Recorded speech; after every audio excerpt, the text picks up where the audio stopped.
Assalamualaikum warahmatullahi wabarakatuh. Apa kabar kalian semua? Semoga dalam sehat walafiat, amin ya Allah ya rabbal alamin. Salam. Masih bersama saya Fauzan Akbar dari kelas C, NPM 1921919092. Di sini saya akan meneruskan penjelasan yang kemarin materi, yaitu daripada mata kuliah ilmu gizi. Sebelumnya kan saya sudah menjelaskan atau menerangkan materi tentang perhitungan jumlah kalori yang dikeluarkan setiap hari, seperti itu, ataupun yang disebut kalori output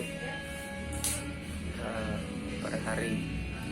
Sekarang saya akan menjelaskan tentang perhitungan nilai kalori makanan yang masuk ataupun yang dikonsumsi setiap hari oleh saya sendiri, tentunya sebagai contoh.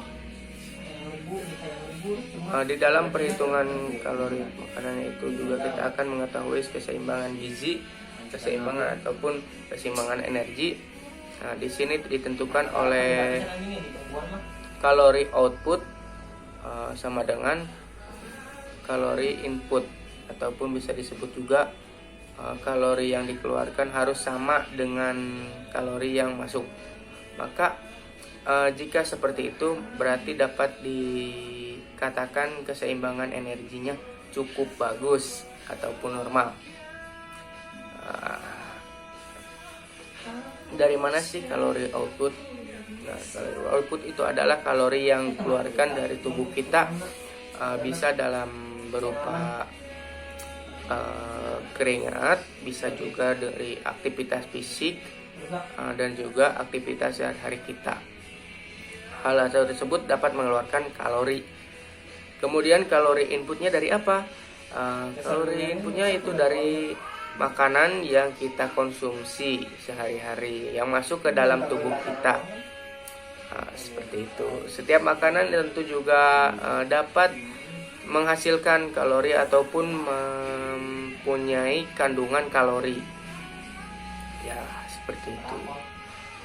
Di sini saya akan menghitungnya yaitu dari jumlah gram karbohidrat, kemudian lemak dan protein.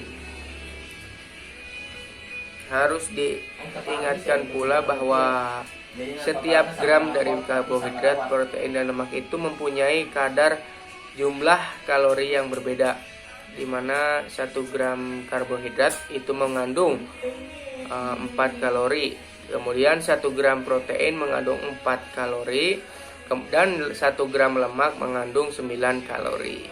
Nah, seperti itu. Nah, di sini cara menghitungnya ataupun rumus menghitung daripada nilai kalori bahan makanan, yaitu dengan cara BDD dikali, sebelumnya masih belum tahu BDD itu, yaitu BDD itu adalah bagian yang dapat dimakan dari sumber makanan tersebut. Kemudian di sini juga ada rumusnya, BDD dikali berat. Ya, di sini adalah berat makanan yang kita konsumsi ya guys. Kemudian dibagi 100 dikali lagi jumlah karbohidrat.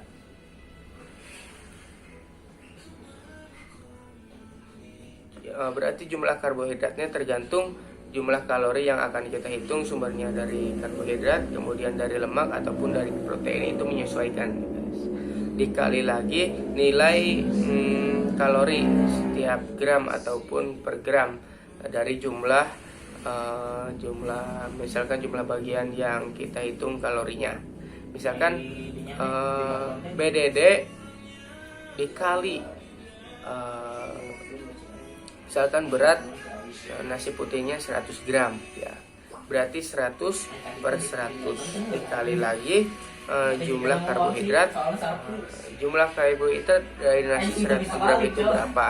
Nah 78,9 dikali nilai kalori per gram. Nah, di sini kita menghitung kalori dari jumlah karbohidrat, berarti yang dikali ikan itu dikali 4, karena 1 gram dari karbohidrat mengandung 4 kalori. Nah, seperti tadi yang sudah disebutkan. Dapat dikatakan lagi bahwa rumus untuk menghitung nilai kalori makanan yaitu bagian yang dapat dimakan atau BDD. Biasanya di sini terdapat dalam daftar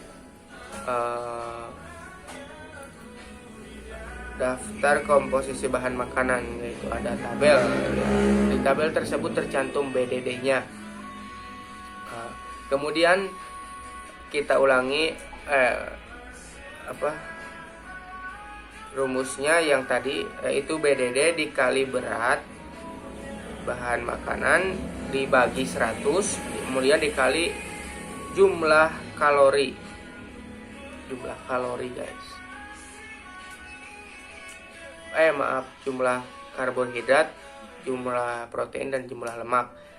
Nah, itu dikali sesuai graman 1 gram, seperti itu. Langsung saja kepada jumlah ataupun contoh asupan makanan yang saya konsumsi per harinya.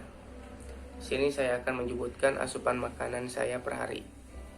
Yang pertama ada 100 gram beras giling, kemudian ada 2 butir telur, kemudian ada 100 gram kentang, 100 gram pisang ambon, 1 gram sayur bayam, 100 gram tahu, 50 gram oncom, 50 gram wortel, 50 gram kol putih, 100 gram tepung terigu, dan 100 gram ataupun bisa disebut 1 saset kopi.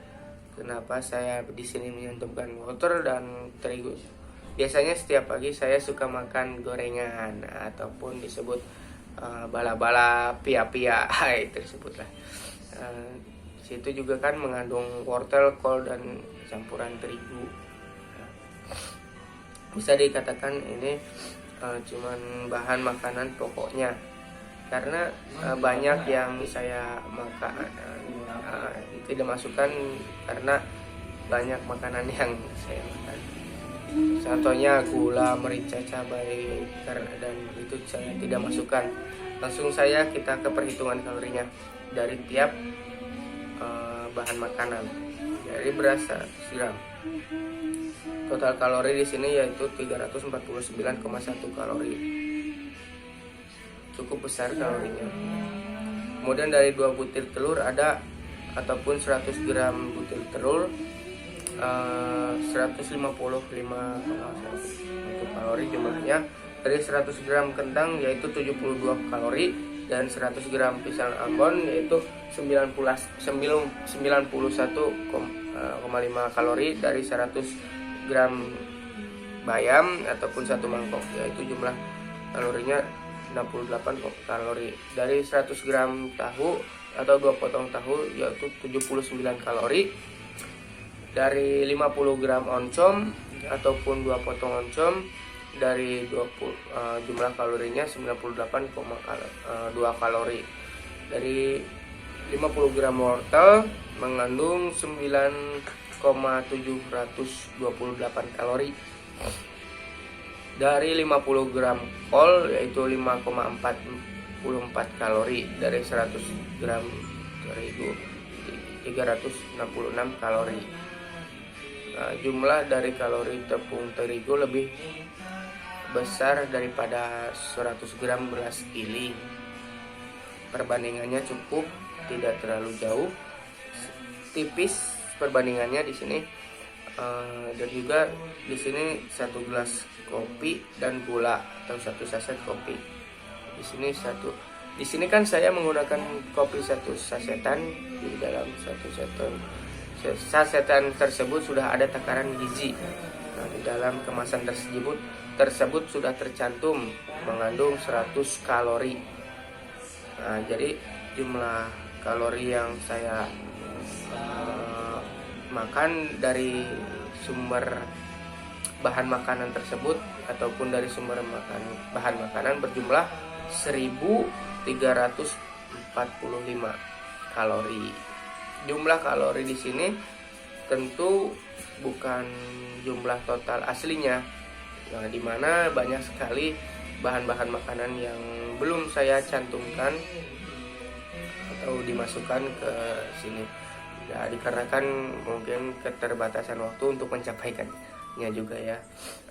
Setelah itu saya akan membandingkan dengan jumlah kalori yang saya keluarkan pada pertemuan sebelumnya, di mana yang saya keluarkan 3.393 kalori.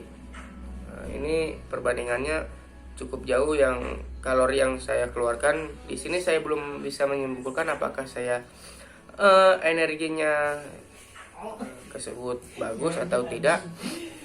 Ya, seperti itu. Nah, mungkin cukup sekian dari saya, kurang lebihnya mohon maaf. Billahi taufiq walhidayah. Wassalamualaikum warahmatullahi wabarakatuh.